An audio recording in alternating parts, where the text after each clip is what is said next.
দিল্লির মাটিতে দিল্লির খেলা মানের জন্য একটা অভিশাপ। আমি কিন্তু আবার বেশ কয়েকটা ভিডিওতে এই লাইনটা বলে কিন্তু কথাটা শুরু করেছি। কারণটা কি? দিল্লির মাটিতে দিল্লি কিন্তু খেলা জয়লাভ করতে পারে না।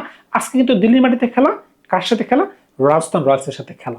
আপনাদের মনে পড়ে কি? দিল্লি কিন্তু সর্বশেষ ম্যাচটাও কিন্তু এখানে কিন্তু হারছে। কাদের সাথে হারছিল? কলকাতার সাথে হারছে। যেখানে কলকাতার সাথে এই দিল্লি 142 রানে অল আউট হয়ে গেছিল। এমনকি কলকাতা 14 ওভার খেলাটাকে শেষ করে দিয়েছে। এমনকি ফিন এলারের দুর্দান্ত একটা সেঞ্চুরি ছিল। অন্যদিকে রাজস্থান কিন্তু এবছর দুর্দান্ত জয় আনতে পেরেছিল। প্রথম 4টা ম্যাচে তাদের দুর্দান্ত জয় ছিল। পাঞ্জাবের মতোই মনে করেছিলাম তারা ভালো কিছু করতে পারবে, কিন্তু পাঞ্জাবের মতো তারাও কিন্তু ছন্দ ছাড়া হয়ে গেছে। কারণটা কি? 11টা ম্যাচ খেলে তাদের 6টা জয়, যেখানে প্রথম 4টা ম্যাচে 4টা জয়। তার মানে কি? পরের 7টা ম্যাচে কেবলমাত্র তাদের 2টা জয় আছে। যদি আজকের ম্যাচে তারা জয়লাভ করতে পারে, তাহলে কিন্তু তারা টেবিলের 4 নম্বর পজিশনটা গ্র্যাব করতে পারবে। এখানে কিন্তু অবশ্যই কিন্তু চেন্নাইকে ধন্যবাদ জানানো উচিত। কোন কারণে? চেন্নাই কিন্তু গতকালকে তারা হেরে গেছে লাকমা সুপার জায়ান্টসের সাথে। আগে ব্যাট করে কিন্তু চেন্নাই ভালোই করতে পারছে, কিন্তু পরে ব্যাট করে মিচেল মার্শের দুর্দান্ত ইনিংস, এমনকি আপনি যদি খেয়াল করে দেখেন নিকোলাস পুরানের 4 বলে 4টা ছক্কা খেলাটাকে কিন্তু খুব সহজে কিন্তু শেষ করে দিয়েছে।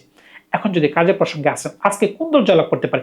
টস কোন ধরনের ভূমিকা পালন করতে পারবে? যারা আগে ব্যাট করবে তারা কি জয়লাভ করবে? আগে ব্যাট করলে কত রান নেওয়া উচিত? কোন দল আজকে জয়লাভ করতে পারে? কি কারণে? কোন প্লেয়ারটা হতে পারে আজকে তরুপের তাস? সেটা কিন্তু আপনারা কমেন্টস করতে ভুলবেন না। দয়া করে আমার চ্যানেলকে লাইক করবেন, সাবস্ক্রাইব করতে ভুলবেন না। আপনাদের সহযোগিতা, আমাকে ভালোবাসা ছাড়া আমি কিন্তু কোনো মতে কিন্তু আমার চ্যানেলটাকে সামনে আগায় নিতে পারবো না। এখন যদি কাজের প্রসঙ্গে আসেন, দিল্লি কেন হারতেছে? দিল্লি কিন্তু ভালো একটা টিম।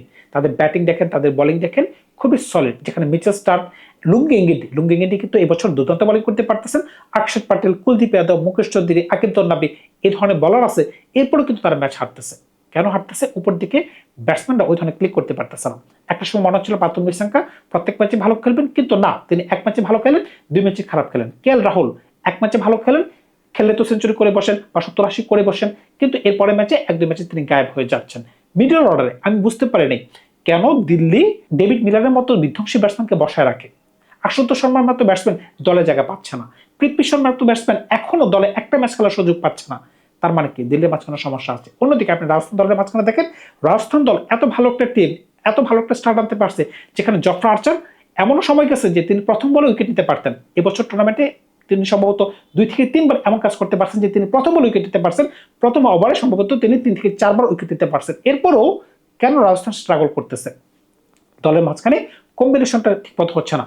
কয়েকটা কারণ, যেমন রায়ান পরাগ প্রথম 8 ম্যাচে 88 করতে পেরেছিলেন। ধ্রুব জুরালের ওই ধরনের ছন্দা নাই। কিন্তু উপর থেকে জাসওয়াল আর হচ্ছে ভুবনেশ্বর সরবংশে যেদিন ভালো করতে পারেন, ওই দিন কিন্তু মানে একতরফাভাবে কিন্তু তারা জয়লাভ করতে পারতেছে। যেদিন করতে পারতেছে না, ওই দিন কিন্তু সমস্যা হয়ে যাচ্ছে। কিন্তু নতুন একটা প্লেয়ার কিন্তু এই দলের সাথে যুক্ত হয়ে গেছেন। নতুন না, কিন্তু তিনি ইদানিংকালে দুর্দান্ত খেলতে পারছেন। ডেভন ফেরোরা মারাত্মক স্ট্রাইকিং করতে পারছেন। দিল্লির সাথে কিন্তু রাজস্থানের একটা ম্যাচ হয়েছিল, মনে পড়ে কি আপনাদের? যেখানে রাজস্থান আগে ব্যাট করে 225 করতে পেরেছিল, কিন্তু দিল্লি কিন্তু পরে ব্যাট করে ওই খেলাটাকে জিতে যায়। মনে পড়ে কি আপনাদের? ওই ম্যাচে কিন্তু পাথুম নিশাঙ্কা দুর্দান্ত ব্যাটিং করতে পেরেছিলেন, এমনকি Rahul man of the match হতে পারতেন। এত রান করার পরে কেন হারতে পেরেছিল? কারণটা কি? তাদের বলাররা ভালো বল করতে পারেনি। এটা হচ্ছে সোজা কথা। আপনি যদি খেয়াল করে দেখেন, ওই ম্যাচে কিন্তু রায়ান পরাগ ভালো ব্যাটিং করতে পারছেন, 90 করতে পারছেন, ধ্রুব জুরেল 42 করতে পারছেন, এমনকি 14 বলে 47 করতে পেরেছিলেন ডেভন ফেরোরা। এরপরও কিন্তু তাদের বলাররা যদি একটু ভালো বোলিং করতে পারতেন, হয়তো তারা ওই ম্যাচটা জয়লাভ করতে পারতো। অন্যদিকে আপনি যদি দিল্লির কথা বলেন, দিল্লি কিন্তু সর্বশেষ পাঞ্জাবের সাথে একটা ম্যাচ জয়লাভ করছে। পাঞ্জাবের মাটিতে ধর্মশালায়, যেখানে আগে পাঞ্জাব ব্যাট করে 210 করতে পেরেছিল, দিল্লির অবস্থা কিন্তু খারাপই ছিল। কোন কারণে? 33 রানে যখন তাদের 3 উইকেট পড়ে গেল, এমনকি 74 রানে যখন তাদের 4 উইকেট পড়ে গেল স্টাফ সহ, তখন কিন্তু হঠাৎ করেই অক্ষত পাটেল, যেখানে এবছর টুর্নামেন্টে কোনো ধরনের ছন্দে নেই, তিনি ছন্দে ফেরত চলে আসলেন। এমনকি ডেভিড মিলার, যাকে বেঞ্চে বসা রাখা হয়েছিল, তিনি একটা দুর্দান্ত ইনিংস খেলেন। এমনকি লাস্টের দিকে আশুতোষ শর্মা একটা ভালো ইনিংস খেলতে পারলেন। একবার হাতে রেখে কিন্তু তারা খেলাটাকে জয় করে নেয়। এছাড়াও কিন্তু দিল্লির পরাজয় আছে। পরাজয় কোনটা? আমি কিন্তু আগেই বলেছিলাম, কলকাতার সাথে কিন্তু ঘরের মাটিতে 142 রানে তারা অল আউট হয়ে গেছিল, এমনকি 14 ওভার কিন্তু কলকাতা খেলাটাকে জয় করে নেয়। দিল্লির মাঝখানে কিন্তু সমস্যা আছে। এমনকি আপনি যদি রাজস্থানের কথা বলেন, গুজরাটের সাথে তারা সর্বশেষ ম্যাচ খেলছে। গুজরাটের সাথে তারা 229 করতে পেরেছিল আগে ব্যাট করে, গুজরাট আগে ব্যাট করে 229 করতে পেরেছিল। ওই খেলায় রাজস্থান কিন্তু 77 রানের ব্যবধানে ম্যাচ হারছে। এটার পিছনে মূল কারণ কি? মূল কারণ হচ্ছে তাদের বোলিং এর মেন সমস্যা। কারণটা কি? আপনি যদি খেয়াল করে দেখেন, জফরা আর্চার 3 ওভারে দিয়েছেন 46 রান, তুষার দেশপান্ডে 4 ওভারে 52 run, Brijesh Sharma 4 over 47 run. শুধুমাত্র শুভমন গিল আর হচ্ছে সাই সুদর্শন, তারা দুজন মিলে যে ধরনের পিটাইছে ভাই, মারাত্মক মানে মারাত্মক। এই কারণে কিন্তু রান কিন্তু এই পার সমান গেছে।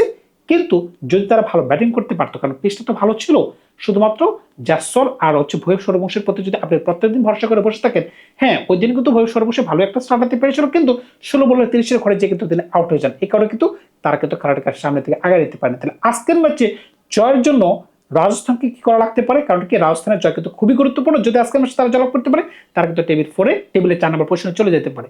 ভাই এত বেশি পরিবর্তন এখন টুর্নামেন্টে এই পর্যায়ে এসে করা সম্ভব না, তবে কিছু পরিবর্তন অবশ্যই করা দরকার। যেমনটা কি আপনি গত ম্যাচে আমি দেখছিলাম যে শেরমন হেটমারকে তারা দল ঢুকাইছে। কি কারণে তারা ঢুকাইছিল?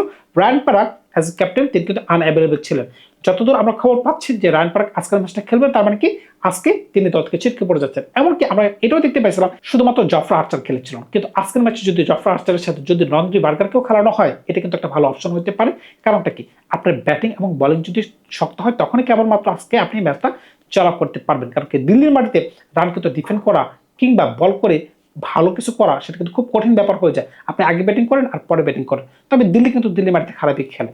এখন যদি আপনি রাজস্থান টিম নিয়ে আগে একটু কথা বলেন, রাজস্থান টিমকে সাজানোর চেষ্টা করেন, তখন আপনি বুঝতে পারবেন। যেমন জয়সওয়াল 1 নম্বরে আছে, 2 নম্বরে ভৈব সূর্যবংশী, 3 নম্বরে ধ্রুব জুরেল, 4 নম্বরে রায়ান পারাগ, 5 নম্বরে ডেমন ফেরোরা, 6 নম্বরে রবীন্দ্র জাদেজা, 7 নম্বরে থানোস সানাকা, তিনি কিন্তু ব্যাট করতে পারেন, বল করতে পারেন, 8 নম্বরে শিবম দুবে, 9 নম্বরে জফরা আর্চার, 10 নম্বরে বার্গার, 11 নম্বরে ব্রিজেশ শর্মা। দলটা কিন্তু দেখতে ভালো। এখন তাদের মূল মন্ত্র কি হতে পারে? মূল মন্ত্র কথা হচ্ছে এত এক্সপেন্সিভ শটে খেলা যাবে না, মানে এত গ্লোরি শট শুরু থেকে খেলা যাবে না। কারণটা কি দিল্লির মাটিতে রান করা খুবই সহজ, খুবই সহজ, মানে খুবই সহজ। আপনি ইচ্ছা করলে 6 ওভারে 100 করতে পারবেন। এটা ইনিংসের যে কোনো পর্যায়ে প্রথম 6 ওভারে করতে পারবেন, লাস্টের 6 ওভারে করতে পারবেন, এমনকি মিডল ফেজও করতে পারবেন।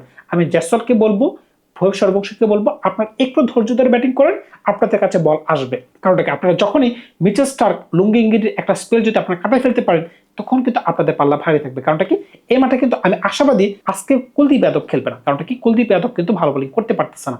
অক্ষর প্যাটেল, কুলদীপ যাদব তারা যদি একসাথে বোলিং করে, তাহলে কিন্তু আপনাদের জন্য ভালো হয়ে যাবে। কারণটা কি অক্ষর প্যাটেল কিন্তু এমনিতেই চাপে থাকবে। কি কারণে?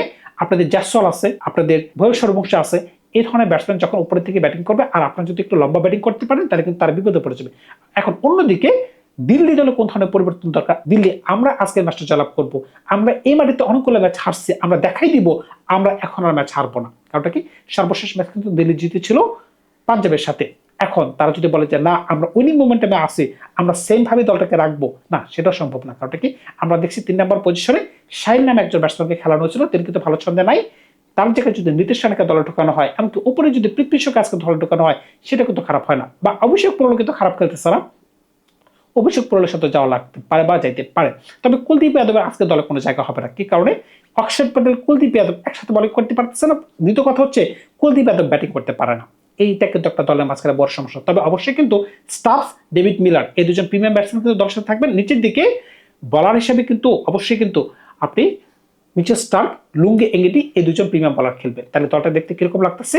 উপরে কেএল রাহুলের সাথে আপনি অভিষেক পুরেল কিংবা আপনি দিতে পারতেছেন পৃথ্বী শো, 3 নম্বরে নীতিশ রানা, 4 নম্বরে স্টাফস, 5 নম্বরে অক্ষর প্যাটেল, 6 নম্বরে কিলার মিলার, 7 নম্বরে আশুতোষ শর্মা, 8 নম্বরে বিপ্রাস নাগির, 9 নম্বরে মুকেশ কুমার, 10 নম্বরে মিচেল স্টার্ক, 11 নম্বর লুঙ্গি এঙ্গিটি।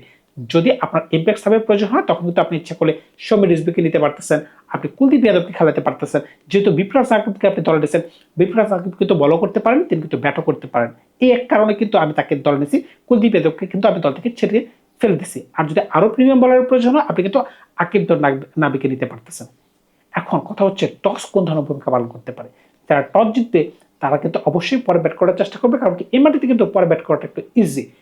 এখন কিন্তু বলতেই পারেন যারা টস জয়লাভ করবে তাদের জয়ের পাল্লা ভারী, কিন্তু না ভাই, প্রত্যেকদিন কিন্তু সেটা হবে না। কারণটা কি আপনি যদি আগে ব্যাট করে যদি 250 বা 260 করতে পারেন, তখন কিন্তু পাল্লা আপনার ভারী হয়ে যাবে। কিন্তু দিল্লির মাটিতে কিন্তু 260ও কিন্তু পাঞ্জাব দেখা দিছে যে পরে ব্যাট করে নেওয়া যায়। অনেক কিছু কিন্তু ক্যালকুলেশন করতে হবে। তাই কিন্তু এই ম্যাচটা একটা 50-50 ম্যাচ।